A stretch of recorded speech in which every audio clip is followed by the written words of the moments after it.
save everybody $10 to come here today.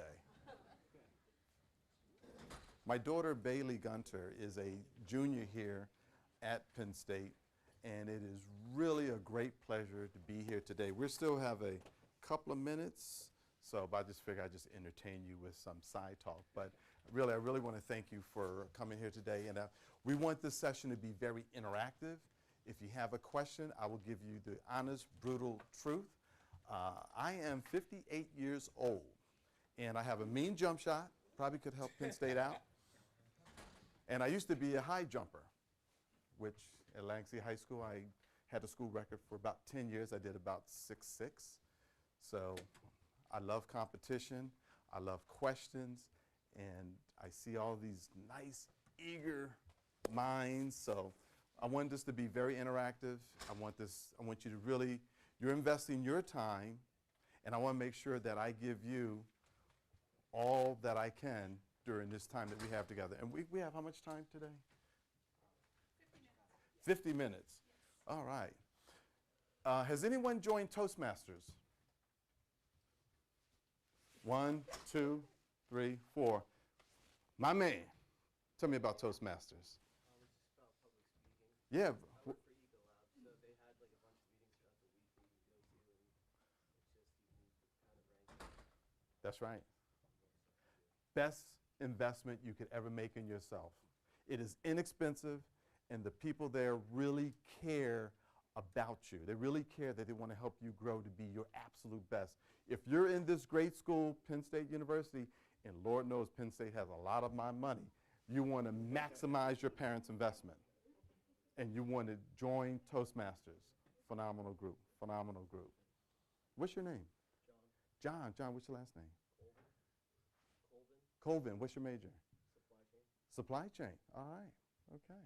Who are you looking to go work for? I'm working for Amazon. You're working for Amazon. They have figured it all out. They have figured it all out. I remember back in the 90s when Amazon first started, they just started with books. And I was working for Elsevier at the time. And the gentleman I was reporting to, he said, you got to check out Amazon. They got all these books. And I just said, wait a minute, what happened to Barnes & Noble? Why isn't Barnes & Noble doing this? It took Barnes & Noble 5 years before they established a competing presence, which wasn't nowhere near what Amazon has. So great company. How is the work culture? Seems pretty good, but I started July, so I don't know. Okay, okay. How's our time? Okay, all right. Hello, I'm Trevor Laza. On the Penn State Startup Week Committee. Welcome to Startup Week, everyone. It's Monday. Right now, it's Darrell Gunter with our presentation. He's the president and CEO of Gunters Media Group. Everyone, please welcome Darrell. Trevor, thank you. Okay, so as I said, this talk, I wanted to be very interactive. Ask me any questions. I want to share with you some of my life experiences. I want to give you some ideas about how you can get started with your blueprint for success for your life. I'm also going to talk about innovation. And what is innovation? I have been so blessed because of my experience that I've had, and we're going to talk about that. So we're going to talk about the introduction and the road that I have traveled. Actually, I'm still traveling. Talk about how do you position yourself for continued growth, getting started, writing your blueprint, demonstrating expertise, innovation, and then we'll have a summary. But keep in mind, ask me a question at any time. Okay, so the road I have and I'm traveling. This is my mom. She passed away last September. 93 years old. She was my first mentor. How many folks know about Atlantic City, New Jersey? Okay, I'm from Atlantic City, New Jersey, on the corner of Ohio and Lincoln Avenue, 701 Ohio Avenue. Gunters Market, that was our family business. I started working in the store at 4 years old. My mom gave me a TV guide route. At the age of 4, I had 4 customers, and she would watch me deliver the TV guide to those 4 customers. I learned so much from my mom. She was my first mentor, and as I went to work for different companies, the advice that I got from my mother was just phenomenal. She stressed 3 things to us always. One, you got to have a quality product. What is a quality product? Can someone answer that question for me? What is a quality product? Somebody? Yes, sir. What's your name? Brandon. Brendan. All right. What's a quality product? I guess it's got to be like one that you believe in, one you believe in the value of. Exactly. Have you ever had someone to try to sell you a product that you didn't want or wasn't good? Have you experienced that? Someone trying to say something? How does it make you feel? A little uncomfortable. Right. What's your name? Vic. Vic. Yeah, it's like, why is this person trying to sell me something I don't want? When you have a quality product, you make no excuses. And that's what we stress at Gunters Market. We had the top brands in our store for our folks to buy. The second thing was presentation. We worked 7:30 to 7:30, 6 days a week, 7:30 a.m., 7:30 p.m. And at the end of the day, and during the day, but definitely at the end of the day, that's where we prepped the store for the next day. All the stock was pulled out to the front in the soda box that we called it, the big walk-in refrigerator with the sodas. We made sure that they were replenished. Floors were swept. Store was pristine. That store opened up at 7:30 sharp every morning, especially when I was in high school trying to hang out a little bit, get in late. I still had to have that store open by 7:30. Presentation. Customer service. My mother, on our sign, Gunters Market, was underneath written, free delivery. I hated that part because I was the delivery guy. Sometimes the neighbors would still give us the tip and say, don't tell your mother. But it was all about customer service. And from there, I went on to work at McDonald's in high school. I sold clothes for Jules Men's Shop, which doesn't exist in Atlantic City anymore, but it was the finest men's clothing store in Atlantic City. Everything that I've done focused on, I got to believe in the product, they got to provide great customer service, and I got to be able to present it well. So, educated at Seton Hall University, Stillman School of Business, graduated '81 with a degree in marketing. Did my graduate work at Lake Forest Graduate School of Management in Illinois. That was an executive MBA, 16 courses. I gave up 2 years of my life because it was 2 courses on Saturday all day, every 10 weeks, but well worth it. Then, when I was working for Reed Elsevier, I was in this class number 2 of their professional executive development program at Oxford University, Green Templeton College. I continued my education at Rutgers, where I went through their Entrepreneurs Pioneers Initiative program. Interesting enough, I have a radio program called Leadership with Darrell Gunter on WSOU 89.5 FM. Catch the podcast on iTunes U under Seton Hall. And I had the managing director of the program on my radio show, and she said to me, Dr. Ogilvy, she said, so now that you're about to sell, you guys about to sell your company, what are you going to do next? Are you going to go work for corporate, or are you going to go out on your own? I said, I really don't know. She said, well, why don't you come take this course that we have at Rutgers, and then you could be, I really think that we'll both benefit, and then you could become a lecturer for us afterwards. So I did that. And afterwards, now I lecture to the course every year since 2012. Toastmasters, we talked about Toastmasters. Coursera, how many of you are taking any courses on Coursera? Okay. Now, Penn State probably don't want me to tell you this, but it is a great program because you can take any type of course you want for free. And if you want to get a certificate, $75, you get a certificate. And if you look at LinkedIn, oh, wait a minute, I got to ask this question. Please, please. How many of you, okay, who does not have a LinkedIn profile? You guys are awesome. I teach at Seton Hall in the graduate and undergraduate program. In the undergraduate program, my class this semester, out of 21 students, 6 did not have a LinkedIn profile. The other 6 had a profile that was, and then there was a few folks with a great profile. So I'm happy that you guys are doing it. But Coursera, on LinkedIn, you can put your certificate up on Coursera, on your LinkedIn profile, and employers are looking at that. So you want to develop an expertise in other areas, you're able to do that. So I highly recommend you do that. Also, keeps your mind fresh. First career, and there's a chair over here if somebody wants to sit. And feel free to move around, it's okay. You know, you're not interrupting me. Xerox, 1981, selling copiers. In the nation, I was ranked 20th in the nation selling the 2830 copier. That was built by Fuji. Now recently you might have heard that Fuji is about to acquire Xerox, if Carl Icahn doesn't interrupt it. But that's where I started my career. Then I went to work for Dow Jones. How many of you have heard of Factiva? Online information service by Dow Jones?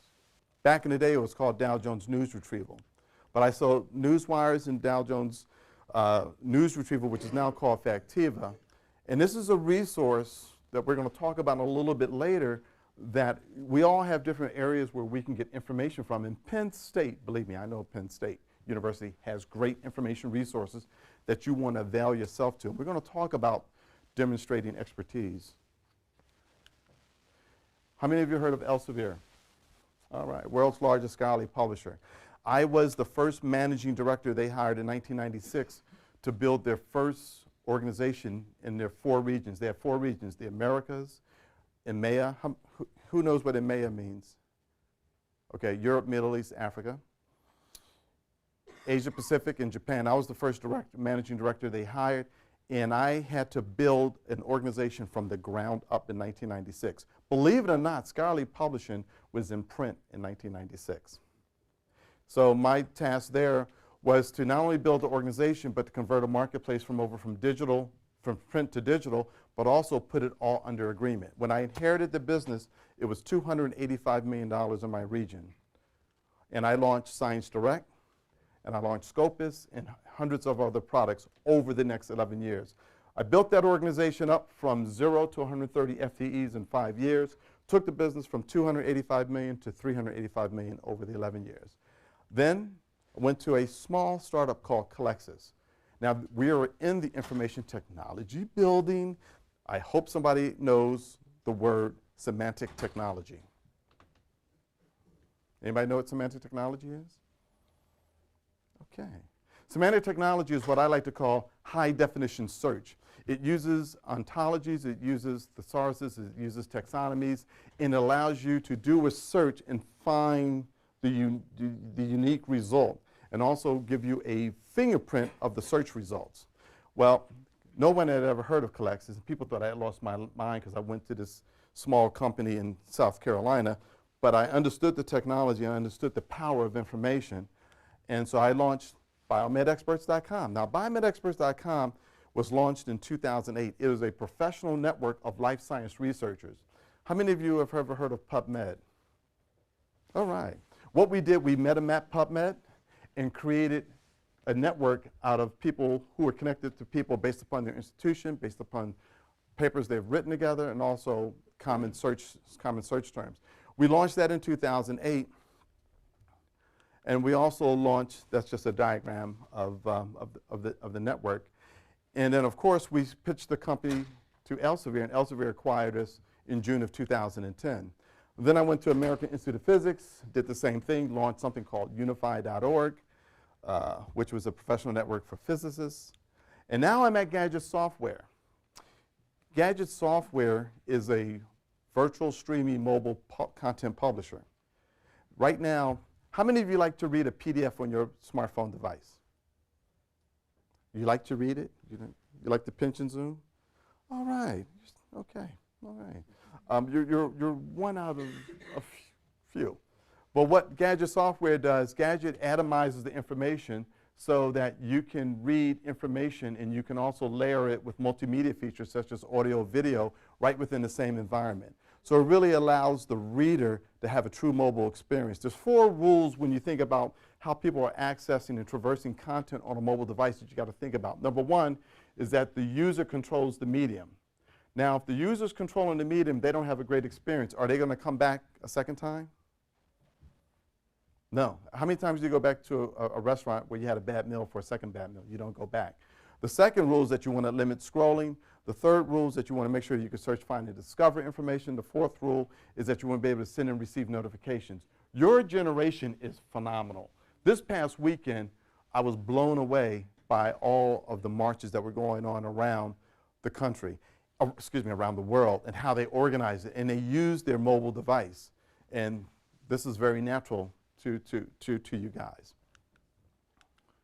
Okay, I also have been involved with mergers and acquisitions.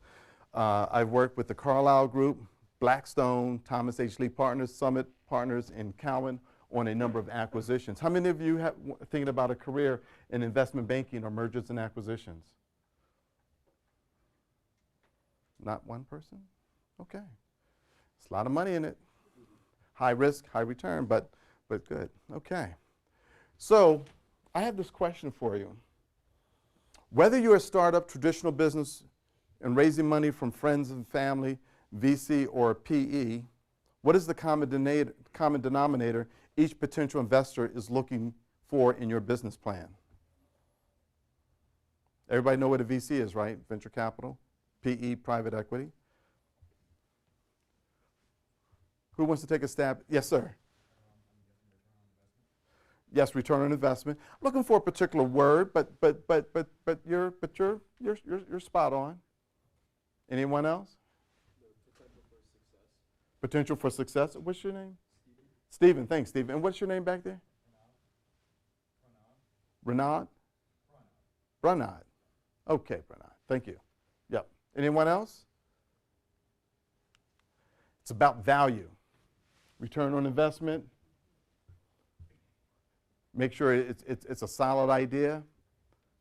Make sure that it's unique, different.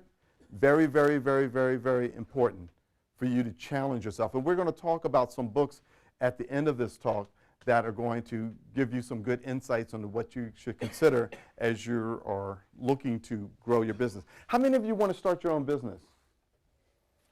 1, 2, 3, 4, 5, 6. Okay. The gentleman over there, the tall gentleman. What's your name? Oscar. What type of business you want to do, Oscar? Anything with technology? Okay. Who else had their hand up? Yes, sir. What's your name? Seth. What type of business you want to do, Seth? Right now I'm starting a photography and multimedia productions company. Okay. Hopefully by the end of my career I'll be able to start a security consulting and IT consulting firm. All right. All right. Cool. Anyone else want to share? The gentleman right there. Yes, sir. E-commerce business. What type of e-commerce business? Something to do along with sharing available capacity and rides. Okay. Okay. Okay. Very nice. Very nice. All right. Thank you for sharing. Getting started, your blueprint. Normally, this is like a long course, and I got to make sure I stay on time. I got my Fitbit on. It's giving me everything but the time. Okay. So write your life and business plan. What is your life plan? What is your business plan? When I talk about your life plan, what do you think I mean by that?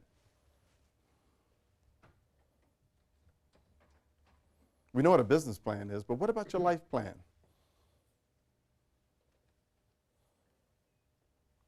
I remember the first day at Xerox Training Center. They call it the XIC TMD, Xerox International Center for Training Management Development. Before you took the success tests, Xerox, by the way they worked back then, and this is before you guys were born in the 80s, early 80s, you would spend 9 weeks in the branch learning about the product and services. And when you get to Leesburg, Virginia, you were there for 2 weeks, if you passed the test. If you didn't pass the test, you went home that afternoon. So it was a lot of pressure. So you made sure you studied. But after you came back that afternoon, they asked you to write out your life plan. Where do you see yourself at the age of 25, at the age of 30, at the age of 35, 40, 45, 50?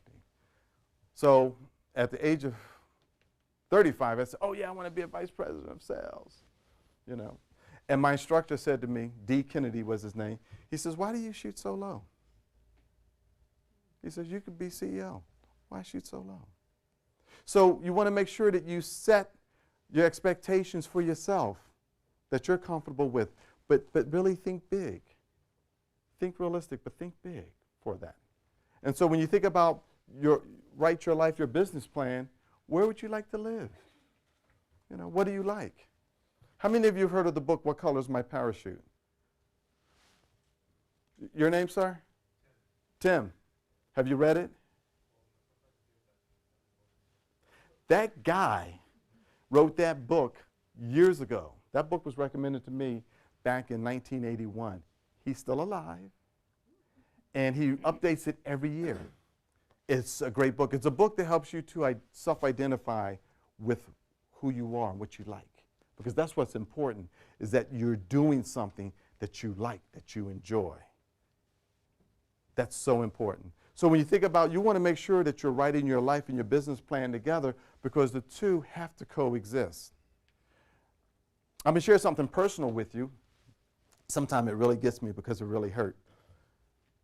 The first 7 years of Bailey's life, I wasn't there because I was launching Science Direct for Elsevier. I was on the road 100% of the time. I was Elsevier's highest travel expense employee because I was building this business. And one of the reasons why I left is because I could take this job with this company in South Carolina and work out of my home in New Jersey, and I could actually coach Bailey's baseball team, softball team, spend time with her, be the annoying dad. So it's so important. I missed that part because I became too aggressive. If I had done that, I would have made sure I made time for my daughter. We're doing cool now. I mean, you know, she just texts me she needs money. What else is new? You know? So testing your business hypothesis. Ideas are great, but you want to test them. And you want to develop mentors who can help you test your business hypothesis. When I say business hypothesis, what do you think I mean? Someone said it earlier about, you know, does the product work? Is there a market for it? Who are my competitors? What are they charging? How am I going to differentiate myself? How am I going to be better? Very, very important that you do that hard work now. And now you're at one of the greatest institutions in the world, and I've traveled the world. Penn State is phenomenal.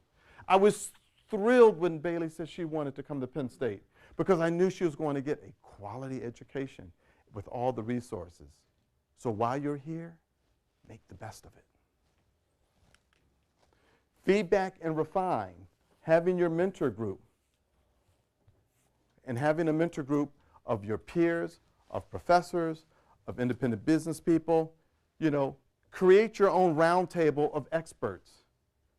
And if they really care about you, they'll tell you the truth. And they'll tell you in a way which is very, very constructive. You implement your plan, and you're always updating it. It's never, your business plan is never written in stone. You're always reading. You're always understanding all of the different economic environments. How many of you are reading the Wall Street Journal on a regular basis today? Anybody? Can I get one hand? Really? The Wall Street Journal, you gotta read. If you're gonna be in business, you gotta read it. Because there you're gonna build up your own information profile about your gut. Your gut instinct is very good, but you gotta give it information so that it can start to weigh different things.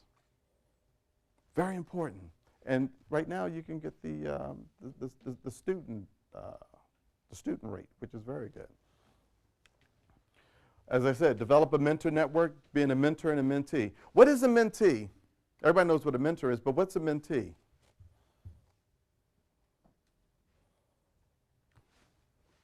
When I'm mentoring someone else. That's right. That's right. That's right. What is the benefits of being a mentor, do you think? Last night on my way here, during my drive, there's a couple folks I mentor, and they needed to talk, and so I have a 3.5-hour drive, and so I could give them some time. The benefit of being a mentor is that when someone you genuinely care about is asking you for advice, that you're going to be very careful and very precise about the advice that they need. You want to make sure that it's constructive, it's helpful, and it's intuitive. When you're a mentee, you have to learn how to take advice and really be honest with yourself about your strengths, your weaknesses, your opportunities, and threats. How many have heard of the term Johari's window? What is Johari's window, sir? And what is your name? Yes. My name's Henry. Henry, what's Johari's window? It's like what you know about yourself, what you know about others, and what others know about you, and what they don't know about you. Close. It's what you don't know about yourself. It's the side of yourself that others see that you don't see. That's right. Very good. All right. Excellent. So when you're a mentor and a mentee, it's a learning process both ways. And I have mentors, and which makes me, I'm a mentee, but I also mentor people as well. The octagon of a balanced life for continued growth. My apologies, I meant to make these squares bigger. I ran out of time. The first one is family. The second one is knowledge and experience. And knowledge and experience, and these slides, thank you for taking notes. You really have made me feel very special. I don't know if he is like, Facebooking, but, but no. But knowledge and experience comes from professional work experience, but also just comes from different activities where you gain experience. Education, and education just doesn't stop here after you graduate from Penn State. Education should always continue, because as soon as you tell yourself that you don't need to learn anymore, your body, your mind shuts down. You always want to have that yearn to learn. As I said, I'm 58 years old. I'm proud of being 58 years old. Because people say, oh, you look like you're 52. I say, oh, thank you. If I give you $10, will you say I'm 48? But you always want to do that. Volunteering and mentoring is so important. When you volunteer, you're giving back. How many of you read the book, The Golden Passport, by Duff McDonald that came out last year? How many of you want to go to Harvard Business School for your MBA? Okay. He wrote a great book about Harvard Business School. It's called The Golden Passport. And he's on my radio program. You can listen to the podcast. And he talked about how Harvard has lost its way because it appears that they're just about the money. They're not about really helping society. Good book to read. Physically fit. You want to make sure that you're physically fit, because you want to make sure that you're always present. You want to make sure that you're getting your proper rest, that you're exercising. Health is very important. Spiritually balanced. I'm not, whatever turns you on, whatever rocks your boat, that's cool. But you want to, whatever that balance is, you want to have that balance. And being involved in your community. Also making sure that your financial house is in order, of being balanced. If you do these 8 things, at a minimum, you're going to have a pretty good balanced life. As I said, I messed up on the family part back in 1996, which I've corrected. Okay, that's supposed to be demonstrating expertise. I did this on a Mac and I converted over to a PC, but you get it. When we talk about demonstrating expertise, what is demonstrating expertise? And why is it important? Did you raise your hand? No, but I appreciate that. proving that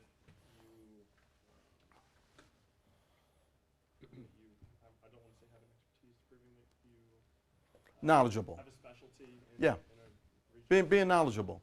When you're talking to someone, and especially if you're going to a doctor for a particular procedure, you want this doctor to be an expert, right? Exactly. Think about if no matter what business that you're in, you're communicating to someone, you want to communicate clearly to them, you want to communicate truthfully to them, you want to give them information that they can validate. How I made my career at Dow Jones is that I always would come in to meet with my particular clients or prospects, and I always told them something that they didn't know. And anytime I would call them up, oh yeah, Darrell, come on in, we want to talk to you. And you always want to be strategically focused. And when I talk about strategically focused, when you're talking to prospective clients, business, or whoever, what do I mean by being strategically focused? Being strategically focused is being in the present of that client or prospect's mind. You're talking about things that are important to them, that's focusing on their business. Oftentimes, I would know more about the company than the individual that I'm meeting with, simply because they're so focused on doing the job that they were hired to do that they have not looked past or read the annual report, believe it or not. There's a lot of great information in annual reports. This is a sales expertise model that I presented at a conference some years ago. And the beautiful thing is, when I started off in sales, there was no computers. We learned COBOL and Fortran. This was 1981. And when I started to work at Xerox, I had a shoebox with 3x5 cards that I would write my prospects' information on. And I would have it divided up by the number of months. And someone says, come back in April. Well, I'll put that card in April. When April will come around, I will pull the card out. But now, you guys have the most powerful tool in the world. It's in the palm of your hand. And this information, you get information on the government, the world economy, the industry, the company, your competitors, and people. And you have all of these tools you have here at Penn State. So it's a matter of how do you sift through and discern the right information. And that's when you're talking to someone, that's when they're going to say, wow, you know, what's your name? Vic. I met with Vic. Vic was very knowledgeable. He told me some things I didn't know. So Vic's credibility, just what happened to Vic's credibility? What happened? Way up. Goes way up. So your business value, your business hypothesis, it's all about value. It must scream value. The person that you're talking to, they must see the value of what you're doing, what your idea is going to do for them. The product, it has to demonstrate value. The target market, it has to be defined and large. Now, sometimes the target market could be small, but the price for your service could be very high, and that's a good thing too. But for a lot of services is how can this product scale? What is the ultimate, if we did 100% penetration of this product, how much revenue would that be? Because you're not going to get 100%, you're going to shoot for 100%, but you got to figure out how you want to scale this business. The pricing, is it affordable for the target market? Have you priced it accordingly? What are your competitors doing? What are your competitive advantages? Product over the other products. The milestones, time to market. And let me tell you, if you're going to go off into your own business, you're going to get investors, there's something called milestones. And if you don't meet those milestones, it's a tough conversation.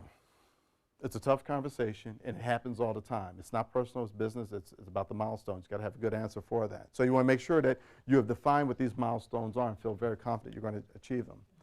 Okay, I got to talk about innovation real quick before we go. Basically, it's got to solve a problem. If it doesn't solve a problem, it's not an idea.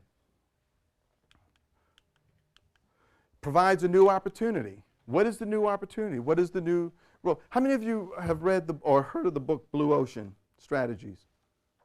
Okay. The book came out in, I think, 2002, 2003. It's a great read. It's a very, very, very good book. It talks about, you know, going into other areas that other folks didn't. Like what the idea you were talking about, the gentleman there in the sweater. Where you're I don't know if you're selling time, but you're selling bandwidth or whatever you're selling. You're trying to fulfill a need for somebody that needs it. That's huge. It improves the situation. You can take something that's very basic, but you're going to make it better.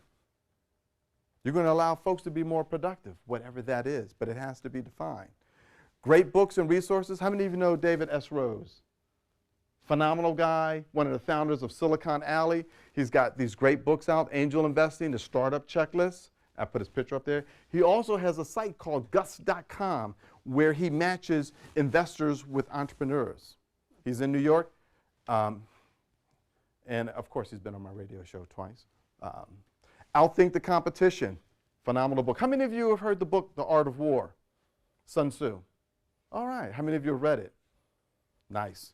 Okay, Outthink the Competition is based upon The Art of War, Sun Tzu.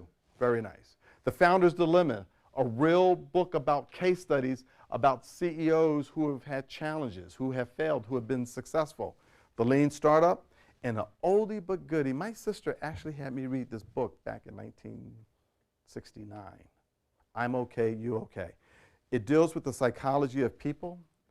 And when you're in business, or no matter what you're doing, you're always dealing with people and people's personalities. And sometimes the author of this book talks about how people take on the role of the adult, the parent, or the child. And the adult is always the cool thing. But when someone takes on the parent relationship, it's like they're telling you what to do, which is not cool. Or they take on a child, they're like, why do I have to do this? Why do I have to do this? But the adult, but it's a very good read, and I use it today, and I still highly recommend it. Okay. Personal professional development is very important. It's ongoing. Build a business that's going to provide a new opportunity, solves a problem, increase productivity, seek innovation and solutions. Always seek innovation. Don't accept the status quo.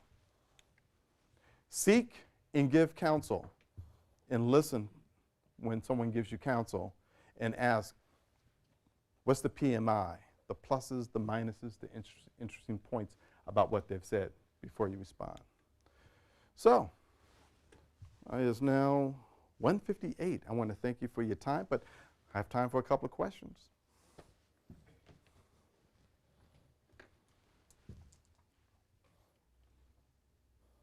Any questions?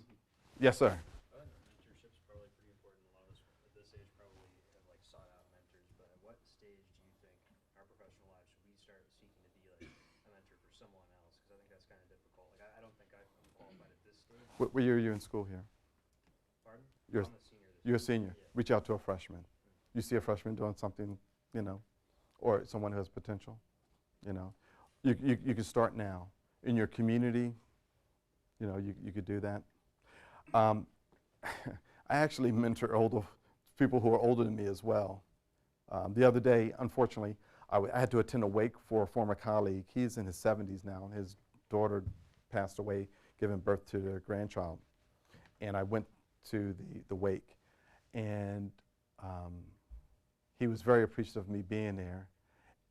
And he started to tell people all the stories about how I helped him. And that just, I hadn't seen him, since 2007, since I left. So yeah, it happens both ways. How did you get started in podcasts, and what do you do on your podcast? Okay, so actually my podcast started at Seton Hall University. You guys listen to WSOU, Hard Rock? That's a radio station. They won the, what's that word? The award, they won the Marconi. And so in 2009, I had an idea to do a radio show, and the president of Seton Hall said, yeah, here, why don't you apply? And I was accepted, and then they started to put the podcasts up. So now, all of my shows are there, and I enjoy it because I get to interview authors, people from different walks of life. I'm always learning from them.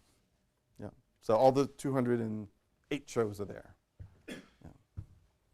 Yes, sir. You mentioned a book earlier that you said helped people find out more about themselves. Could you repeat the title? Yes. What color is my parachute? Yep. And also, there's another show that's on a podcast, Seton Hall, called Thank God It's Monday. Brother Greg Cellini. His interview of that author is on his podcast. Yes, sir.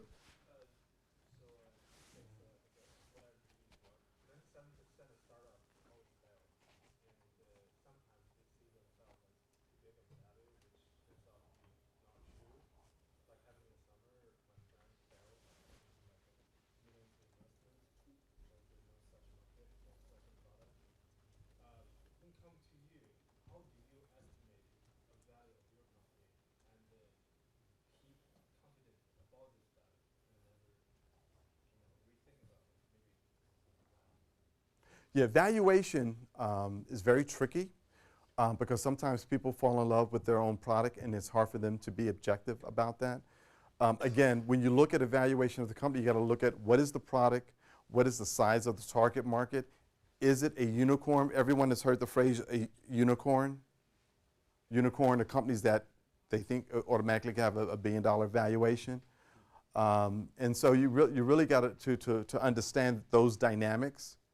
And then, of course, VCs are tough people, And the reason they're tough people because only 1 out of 10 of their investments typically make it. And sometimes a lot of a lot of startups fail, sometimes not to the fault of the founders. It has to do with the product missed its opportunity, it missed its cycle. How many of you have heard of the TV show Halt, Catch Fire? I'm telling you, they did a fabulous job. It was 4 seasons.